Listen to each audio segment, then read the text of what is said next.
So let's talk about Ireland's tour of South Africa, talk about some big themes, also run the rule over all the players that went, whose reputations were raised, lowered or stayed the same. And of course we finished on that historic win, those drop goals from Frawley. It will go down in history. And I think one of the big positives is going into the tour, there were some big worries that Ireland wouldn't be the same and they had to go in there and perform without those key players, and they really fronted up. I mean, they just went toe to toe.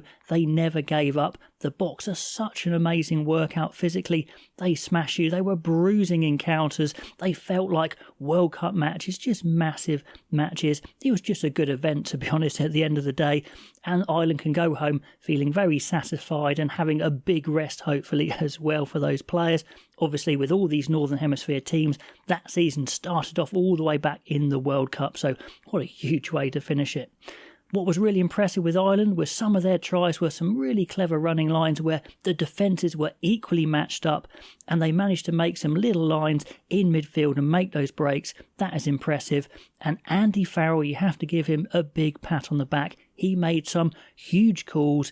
I mean, playing Jamie Osborne at fullback was a massive call, a bit of a punt. I mean, he had played there for the under-20s, but clearly Jimmy O'Brien, Frawley, Farrell thought they're good, but are they special enough to beat the best teams? And I think he thought that Osborne has that physical, athletic ability that the other two don't. And I think we saw that particularly in attack, and he passed his high ball test and all that sort of thing. He got stepped a few times, but I think any fullback would have been stepped in the situations he was in. So he's been looking for special. Has he found it? Someone to really give Keenan a run for his money, a genuine contender to start? Or is it just 2 games and too early to tell? Let me know. And once again for Ireland, a massive test for their defence, and it was seriously impressive. Of course, in that second test, no try scored against them. That is a big tick. Looking at some downsides, and we know that props are going to have a hard time in South Africa, whatever happens. And Porter and Furlong, they did struggle at times. We know Furlong isn't quite the player he used to be, but he's still going to be there for a while. Porter can give away needless penalties. In fact, the whole team gave away some needless penalties. Porter, McCarthy, they spring to mind. 8 penalty goal kicks, of course, to Pollard in the second test. Nearly won it for South Africa, so certainly some things to tidy up. Looking ahead to the autumn fixtures, and we start with the big one, the All Blacks coming to town. Clearly, if Ireland can beat them again, that's a massive feather in their cap. They've had some huge wins against New Zealand in the past. New Zealand will absolutely remember that. They'll have had a full season under Robertson, so they'll have had the Rugby Championship, which is a lot of matches, so they'll be well coordinated. Cannot wait for that one. Then a nice mix of Argentina, Fiji and Australia. I wonder if we'll see more of some of the players we didn't see in this tour in those games. So starting off with a massive one, and then 3 games they will expect to win. Maybe they will change around their team a little bit. A couple of controversial things, I guess, surrounding Ireland is, are they the best team in the world? Well, I'm not really too fussed at this point. South Africa won the World Cup. It was a 1-1 in the Test series, and they're number 1 in the rankings. So I think it's pretty clear that South Africa, if you were to push me, are still the best team in the world, but I'm not too fussed at this point anyway. And then the other controversy, getting so many comments saying the first Frawley drop goal didn't touch the ground. So I put this on big screen, slow-moed it, freeze-framed it for a long time, and I think my conclusion is, if I was the TMO and it was referred to me, I would say it was inconclusive. I really do.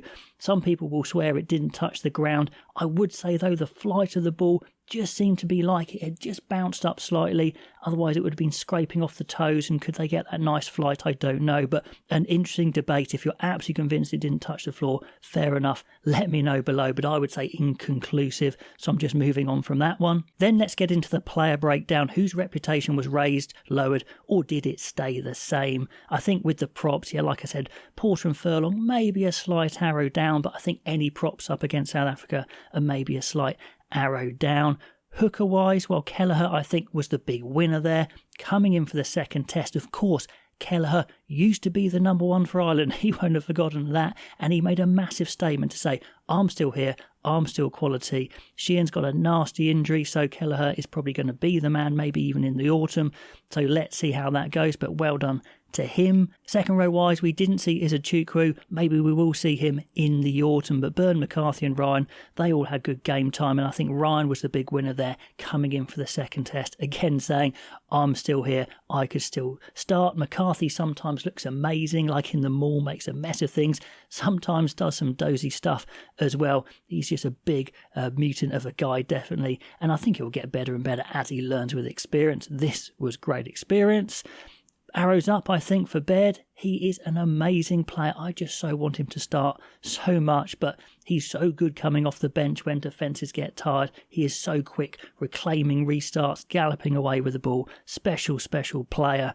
Caelan Doris, I'm putting an arrow up. Being a winning captain away in South Africa is a biggie. He's just so smart. I watch him sometimes and think he's not actually that quick. Sometimes he looks like he's lumbering a bit, but he's always in the right place at the right time. Clever little things, cute things, a good cheater, shall we say, as all back row forwards should be. So arrow up for him, and he made a massive play to say, I should be the captain for the British and Irish Lions. Let me know what you think of that one. Peter Marnie, big call again from Andy Farrell to drop his captain for the second test. It did seem a strange choice of captain because I didn't think he was guaranteed his starting spot. He probably should have chosen Doris as the captain, but big call. Drops Omani, who still gives his all, but he's not as good as some of those other guys. We didn't see Kim Prendergast, we didn't see Timoney. Van der Fleer was hard-working, but I don't think he improved his reputation. On to scrum half, and Conor Murray is, of course, the big winner, saying, despite my age, I am still good enough, and looking razor sharp. To be fair to him, Casey had that bad concussion. I hope he's okay, but stays the same. And Blade, of course, had that big cameo in the second test, whizzing those passes to Frawley for the drop goal, so that was pretty cool. On to fly half, and Crowley again, I think, had a pretty solid tour there.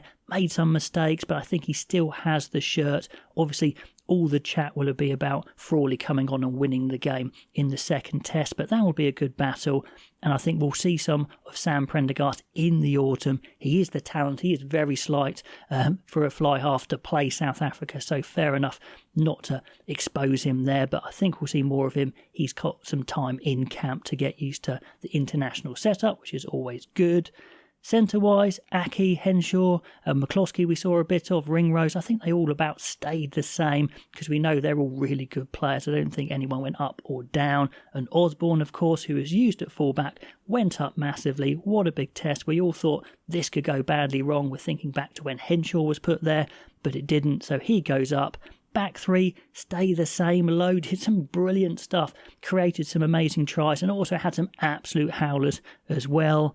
Nash was fairly quiet. He'll want to have done more, and when Hansen comes back, I think he may well come straight back in because I don't think Nash has done enough. O'Brien wasn't given a chance, or Stockdale, so they all stay the same. Anyway, let me know what your appraisal of the players would be. How was this tour for you? Where were the strengths and weaknesses for Ireland? What are they going to do going forward? Pop all those comments below, and I'll catch you next time.